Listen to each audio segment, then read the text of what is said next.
আমাদের পূজা অর্চনা চ্যানেলের কর্তৃপক্ষের কাছে গত 20 দিন আগে একজনারা এসেছিলেন গৃহস্থ।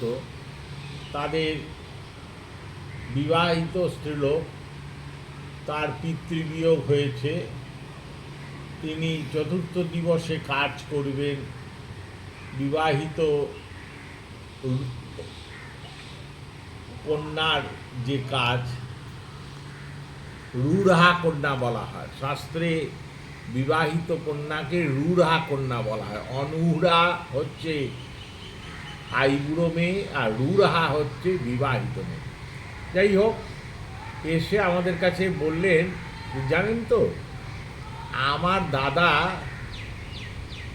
তিনি মুখাগ্নি করেছেন, তার সঙ্গে আমিও করেছি, তার সঙ্গে আমার মেয়েও করেছে।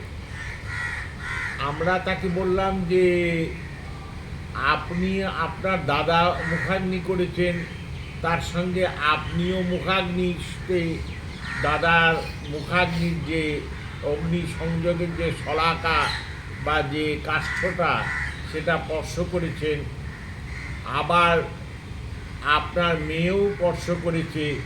তাহলে 3টে পূরক পিণ্ডদান হবে। একটা আপনার দাদা করবে, তার দ্বারা তার দেহ শুদ্ধ হবে, এবং আপনার বাবার প্রেতের, বর্তমান প্রেতের দেহ তৈরি হবে। আর আপনি করবেন কেন না, আপনার যে ওই পূরক, আপনি যে মুখাগ্নি করেছেন তার জন্যে আপনার কতগুলো পাপের সঞ্চারণ হয়েছে, দেহ অশুদ্ধ হয়ে গেছে, আপনাকে 10টা পূরক পিণ্ডদান করতে হবে। আর আপনার মেয়েকেও করতে হবে। আপনার মেয়ে যেহেতু সেই শলাকা স্পর্শ করেছে এবং পূরক এই অগ্নিদান কার্য করেছেন, দাহ কার্যে সংযুক্ত হয়েছে, তাকেও করতে হবে। তার ভেতরও দেহ অশুদ্ধজনিত পাপ সঞ্চারিত হয়েছে। শুনে তো অবাক। তাদের বাড়ির পুরোহিতকে জিজ্ঞাসা করেছেন।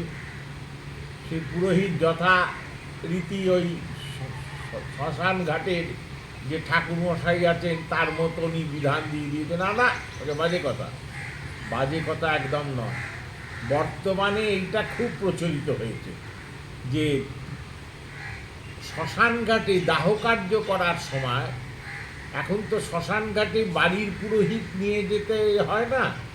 আমরা যখন অল্প বয়স ছিলাম, আমাদের অধ্যাপক পণ্ডিত মশাইগণের আদেশে আমরা যজমানের সঙ্গে সেই প্রেতদেহের সঙ্গে যেতাম দাহ কার্য করতে। এখনও অবধি গ্রামগঞ্জে প্রচলিত আছে। বাড়ির পুরোহিতই যান, তিনি গিয়ে একটা নির্জন স্থানে যেখানে দেহ দাহ হয় সেই দাহ কার্য তিনিই সম্পূর্ণ পরিচালনা করেন। কিন্তু এখন সরকারি কর্মচারী, শ্মশান ঘাটের পুরোহিত, তিনি দাহ কার্য সমস্ত করেন। তিনি অদ্ভুত অদ্ভুত নিয়ম তৈরি করেন। ব্রাহ্মণের দাহ হচ্ছে, ভাত রান্না হলো না, ভাত রান্না না করে কাঁচা চাল সরার ভেতর চটকে পিণ্ডি দিয়ে, আবার সেই পিণ্ডিটা বুকের কাছে দিয়ে অদ্ভুত অদ্ভুত কার্য করে। প্রথমটা বলে নিচ্ছি, ওই যে কখনো আপনারা একজনই অগ্নিদান করবেন, অগ্নিকর্তা একজন হন, একাধিক ব্যক্তি অগ্নিকর্তা হতে যাবেন না, স্পর্শ করবেন না তাকে। যদি করেন তাহলে পৃথকভাবে সবাই আবার পূরক পিণ্ডদান করবে। তিনি তো সরকারি কর্মচারী, পয়সা পান তিনি কর্পোরেশন থেকে। আপনার কি এলো গেল, তার কি এসে গেল বলুন। আর তিনি পড়াশোনাও কতদূর কি করেছেন, তাই জন্যেই তো তিনি ওখানে নিযুক্ত হয়েছেন। কিন্তু আপনি পাপগ্রস্ত হয়ে গেলেন।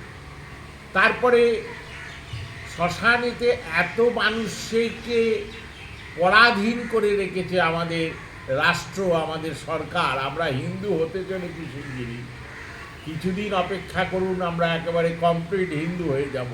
সনাতন ধর্মের আর আমরা একদম প্রতিষ্ঠা করেই ছাড়ব। এতদিন অবধি কি নরবরে সনাতন ধর্ম দেখুন, শ্মশান ঘাটেতে যে চিতাপিণ্ড দান করা হয়, সেই চিতাপিণ্ড দানের সময় কুশ পেতে যেমনভাবে পিণ্ডদান করা হয়, ঘরেতে যেমন আদ্যশ্রাদ্ধের সময় গোর ঘরে হোক, গোশালায় হোক, নিজের গৃহে হোক, যেমন পিণ্ডদান করেন রেখাকরণ করে, দর্ভকুশ পেতে এবং পাতন কুশ যাকে বলে পেতে, সেখানে যেমন অবনেজন দান করে সেই স্থানে পিণ্ডদান করেন, সেই একই প্রকারেও শ্মশান ঘাটেতেও পিণ্ডদান করতে হবে। ওই যে মৃত ব্যক্তির মুখে বা তার গলায় পিণ্ডি দেয়া হবে, এইরকম কথা কোথাও লেখা নেই। দুর্ভাগ্যের বিষয়, বড় বড় পণ্ডিত মশাইগণ যারা জগৎ কাঁপিয়ে গেছেন, যাদের অনুসরণকারীরা এখন আমাদের এই ভিডিওর কমেন্ট বক্সে লিখতে গিয়ে সেই নমস্য পণ্ডিত মশাইদের দোহাই নাম দিয়ে আমাদেরকে যথাবিহিত তিরস্কার করার চেষ্টা করেন, তাদেরও দুর্গতি দেখেছি। শ্মশান ঘাটের পুরুত মশাই তিনি ওই রকমভাবে পিণ্ডি চটকে মুখে দিয়ে দিলেন, গলায় দিয়ে দিলেন, তার যথাবিহিত বিধানে পিণ্ডদান হলো না। তাই জন্যে মনে রাখবেন, অগ্নিকর্তা একজন হবেন, মুখাগ্নি একজনই করবেন। যদি একাধিকজন করেন তাহলে পূরক পিণ্ড প্রত্যেককে পৃথকভাবে আলাদা করতে হবে, কারণ প্রত্যেকের দেহ অশুদ্ধ হয়ে যায়। দ্বিতীয়ত, চিতাপিণ্ড দান করার সময় তিনি ব্রাহ্মণ শুদ্ধ যাই হোক না কেন, পূর্ণ পিণ্ডদানের যে বিধি আছে সেই বিধি অনুসারে পিণ্ডদান করবে। এটাই শাস্ত্রের অনুশাসন বা নিদান। জয় গুরু, জয় শ্রী সীতারাম।